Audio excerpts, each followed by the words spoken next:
आपण पाहता जनशक्ती न्यूज 18, सामान्य जनतेचा बुलंद आवाज।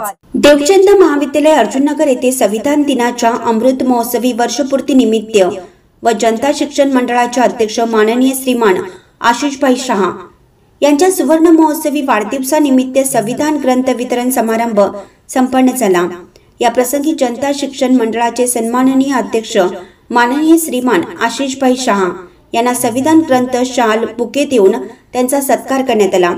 यावेळी उपाध्यक्ष डॉक्टर सौ तृप्ती भाभी शहा, महाविद्यालयाच्या प्राचार्य प्राध्यापक डॉक्टर जी.डी. इंगळे, प्रमुख पाहुणे प्राचार्य सागर माने, उपप्राचार्य प्राध्यापक डॉक्टर पी.पी. शहा, कनिष्ठ विभागाचे उपप्राचार्य सौ एस.पी. जाधव, पर्यवेक्षक डॉक्टर अशोक डोनर व संविधान ग्रंथ भेट उपक्रमाचे निमंत्रक व राज्यशास्त्र विभाग प्रमुख कनिष्ठ प्राध्यापक नामदेव मधाळे व सीमा भागातील कर्नाटक महाराष्ट्र राज्यातील माध्यमिक विद्यालयाचे मुख्याध्यापक आदी उपस्थित होते।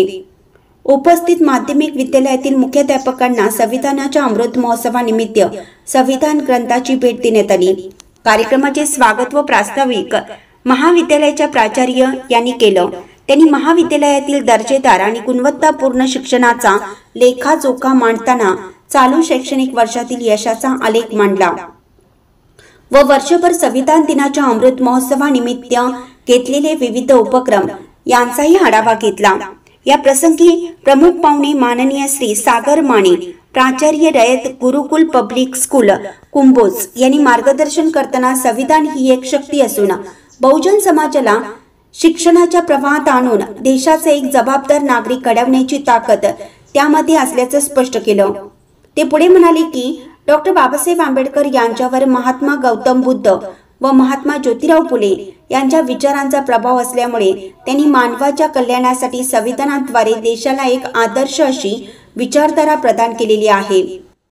कार्यक्रमाच्या अध्यक्षीय भाषणात जनता शिक्षण मंडळाच्या उपाध्यक्ष डॉक्टर सौ तृप्ती भाभी शहा म्हणाल्या की संविधान ग्रंथ वितरण समारंभाच्या निमित्ताने समानता, सुरक्षितता, न्याय व बंधुता या मूल्याची समाजात धैर्य निर्माण करण्यामध्ये फार मोठे योगदान असून त्यासाठी शाळेतील शिक्षकांची जबाबदारी अधिक वाढलेली आहे। संविधानाच्या तत्वानुसार परिवर्तन घडवण्यासाठी आपण एकजुटीने आणि एकत्रितपणे काम करणं ही काळाची गरज आहे। गुरूंनी घालून दिलेल्या मार्गावरच विद्यार्थी यशाची शिखरे पादाक्रांत करू शकतात।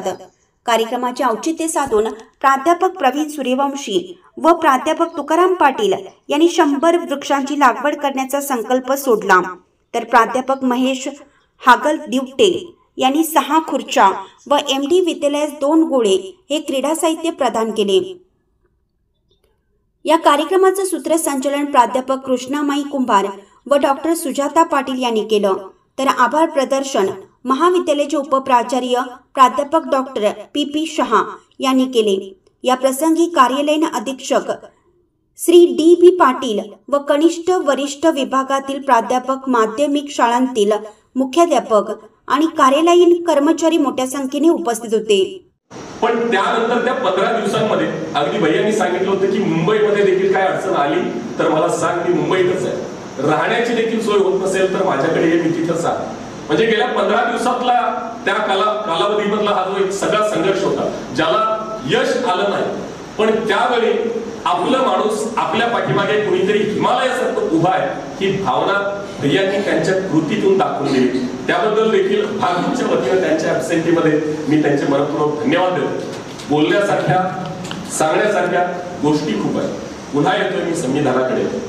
संविधानामध्ये संविधान जेव्हा लिहिलं गेलं, सुरुवातीला 8च परिशिष्ट होते।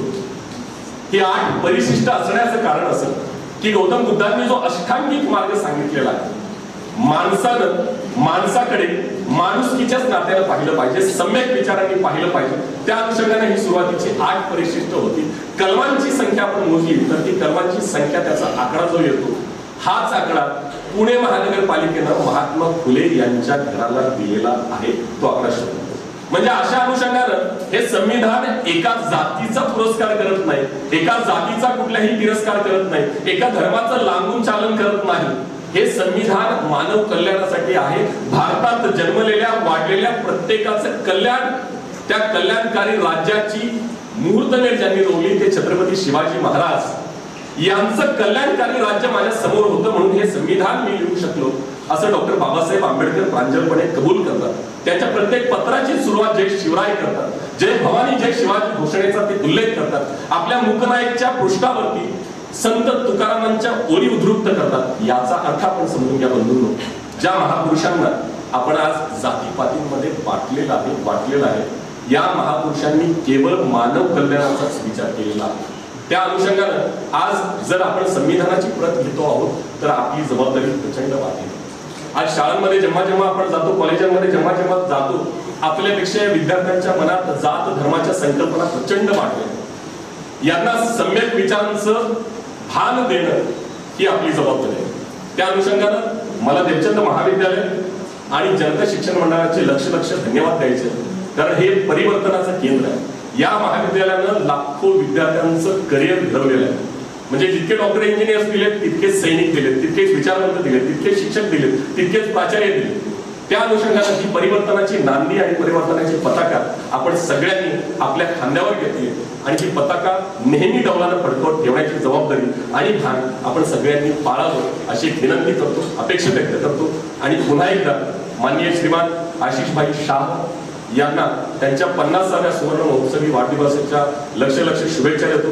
मला या ठिकाणी बोलण्याची संधी दिली त्याबद्दल पुन्हा एकदा विचारमंचावरील सर्व माझे गुरुजन माननीय उपाध्यक्षा तृप्ती भाभीजी यांना देखील मनपूर्वक धन्यवाद देतो आणि आपल्या सर्वांची रजा घेतो. जय हिंद, जय संविधान. म्हणजे एकत्रितपणे जर असे सगळे लोक जर एकत्रितपणे काम केले, एकजुटीने काम केले तर नक्कीच आपण समाजात परिवर्तन करू शकतो. आणि हे घडवणाऱ्यांनी त्यांनी जे घडवलेलं आहे त्याचं एक उदाहरण आज आपण सगळ्यांनी तुमच्याबरोबर मी पहिल्यांदाच त्यांना पाहिलेलं आहे, हे आपण उदाहरण बघितलेलं आहे की या संस्थेतील जे काही माजी शिक्षक असतील, कोणी आधीचे जे शिक्षक आहेत त्यांचेच हे विद्यार्थी आहेत. आणि आज अशा व्यक्ती घडवतो जेव्हा आपण एखाद्या संस्थेत होतो आणि त्या जेव्हा दुसरीकडे जाऊन नवीन परत समाज घडवत असतात, तर ह्या कार्याला ही जी चेन आहे, जशी बिझनेसमध्ये पण चेन आहे, आपण एमबीची चेन ऐकतो की मी 3 जणांना विकलं, त्यांनी पुढे 3, त्यांनी पुढे, ही सेम चेन आपल्या ह्याच्यामध्ये जर आपण केली की मी जे देणार ते मी बेस्ट देणार आणि मी जे करणार ते मी माझ्या आयुष्यात बेस्ट करणार आणि मी कुठल्याही चुकीचं काम करणार नाही आणि मी हे जे माझे पूर्वीच्या लोकांचे जे काही आपल्याला आदर्श प्रिन्सिपल्स दिलेले आहेत त्यांना डोळ्यासमोर ठेवूनच, आदर्श मानूनच मी माझ्या आयुष्यात पुढचं पाऊल उचलणार. प्रत्येकाला कधीतरी इथून आपल्याला जायचं तर असतंच, पण माझं काम मी जाताना बेस्ट करून जाणार आणि मी चांगलं करून जाणार. ह्या जेव्हा आपण मनामध्ये विचार बाळगतो तेव्हा आपोआप बाकीच्या गोष्टी आपल्यापासून दूर जातात, ईर्ष्या दूर जाते, अन्याय दूर जातो, आपल्यामध्ये एकी वाढते, आपली प्रेम भावना वाढते. तर हा आदर्श ठेवून आपण पुढे जाऊया. आजच्या दिवशी आपण सगळ्यांना ह्या शुभेच्छा आणि पुन्हा एकदा आमच्या संस्थेत आपण आल्याबद्दल, आपण सर्वजण इथे आल्याबद्दल संस्थेमार्फत पुन्हा एकदा आपल्या सर्वांचे स्वागत आणि धन्यवाद पण मानते.